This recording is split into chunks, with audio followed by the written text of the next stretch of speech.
Welcome to my latest podcast. My Just a View podcast is exactly that. It's just a view from me, Mike Foster, the Entrepreneur's Mentor.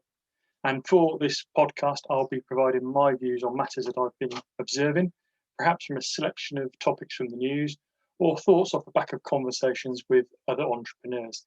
And today's theme is celebrating, and it's in a combination of those thoughts and observations. And the title reflects on an uncertain time to celebrate, but celebrate we should.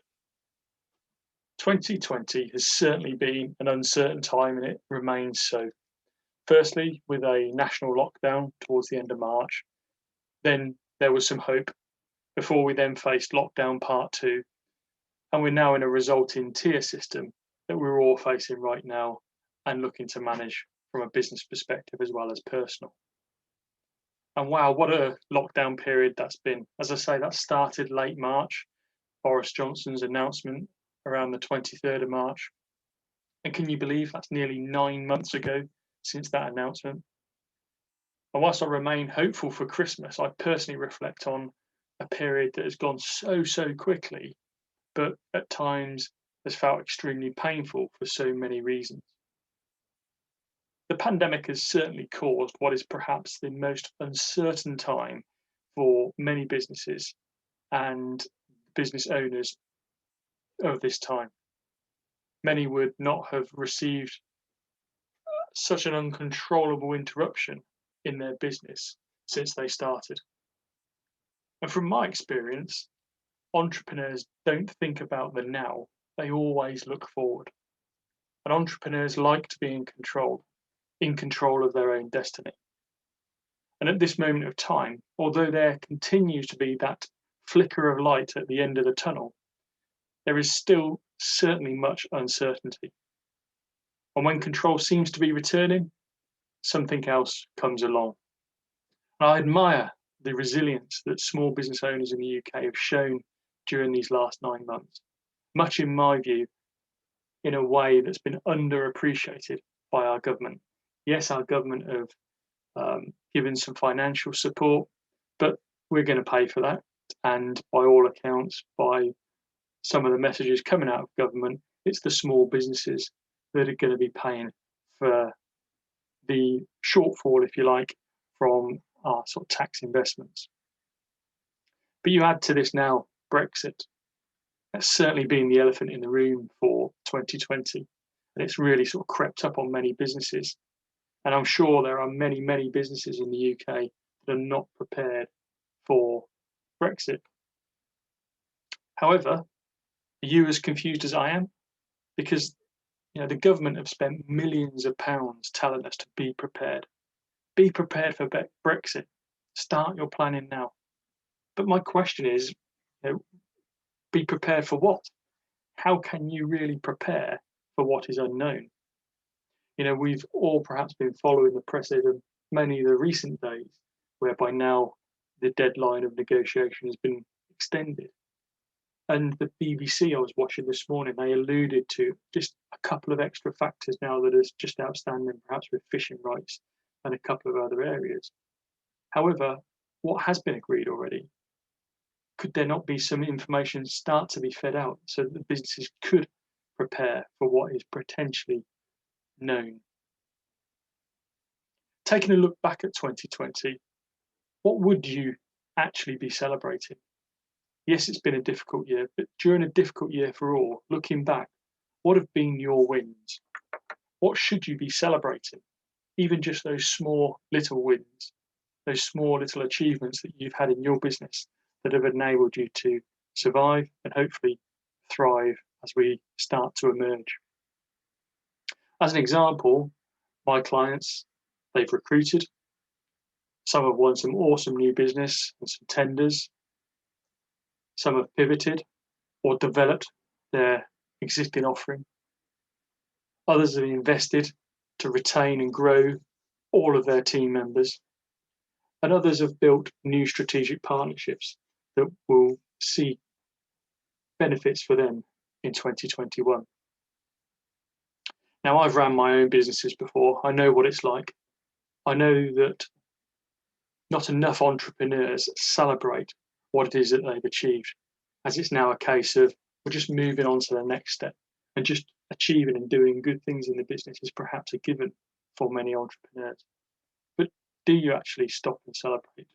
Should you stop and celebrate more and recognize those small steps that you've made towards that longer term objective? So I encourage you to take time out, celebrate with those that helped you make it happen, and take that moment that helps refuel your batteries for the next part of the entrepreneurial journey. Because I can assure you from experience, if you continue to drain the battery, you won't have enough fuel to kickstart on when actually the challenges get tougher and maybe tougher. I've been really pleased this month to be celebrating with my clients. Of my clients, 64% of my clients have actually recruited since we went into lockdown in March, and not one of them has needed to let anybody go during this time. And I admire the clients that I work with in terms of the way that they've addressed the lockdown, the frustrations, the challenges, but they've honoured their relationships with their people, they've honoured their relationships with their supply chain, and they've found a way to make their business still work during a very difficult period. Now, for me, the most overused word in lockdown in relation to businesses is pivot, and I'm sure you've heard it so many times. I think it is now the new word for change, as any adaptation of a business is labelled to be a clever pivot for the business owner, when most of the time it's just simply an adjustment of their offering in response to a market condition, and not purely in the old sense of a pivot by definition. And in part of this celebration, I'd like to share with you some of the successes that I've witnessed for my clients. One of my businesses purely did face-to-face training and took their business online. And they had some regulation to meet, so it took a while to change that through because of, again, external impact and influences and stakeholders. But they were persistent, and they were the first in their sector to bring that to market. And as a result, one of the key players in their market has now come forward with the offer of a six-figure contract to take part of their online e-learning delivery into their own business. A massive achievement and a reflection of the go-to expert positioning that this client has taken. Another of my businesses, again, was doing 100% of their delivery face-to-face, and it included management and leadership training and change management. And it would have been really easy just to have paused and taken that sort of moment to feel sorry for themselves, like many of their competitors did. But this business is such a forward-thinking organisation. They looked at their market, they had many conversations and spoke to their existing customers and their prospects. And then they moved forward by embracing software and technology to enable them to run these such supportive experiences in a remote way. And the feedback they've received has just been absolutely awesome. And again, yes, they may have seen a dip in turnover, but what they've actually seen now is a double aspect of their offering moving forward, which then extends their market opportunity. Another of my clients, Data Basics UK, who help businesses to manage their GDPR compliance in such a practical way, has productized their offering to extend their consultancy and training business. As an organisation that brings people and data together in order to change the way data is collected, understood and used, they've listened to their customers, monitored the change in their market and adapted to ensure that they thrive the other side of lockdown. And again, like the example I just shared, they've now got an online offering, another learning offering which blends in with the training that they can offer in, And as well, when they come back the other side of lockdown and can offer the face-to-face stuff, they can go back to what they were offering before. So again, they have now more opportunity for their prospects and their customers to engage with them. I have other customers that you may argue that they were in the right place at the right time because people needed to promote and market their business.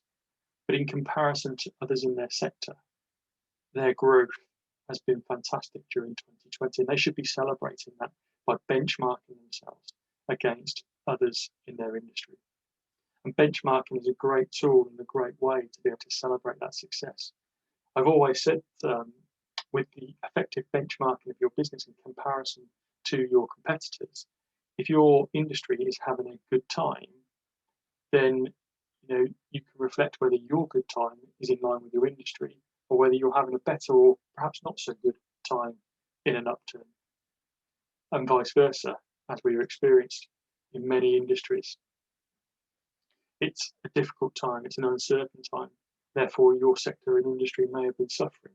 Did you make better use of that time? Did you not suffer so badly compared to the rest of the people in your sector and your industry?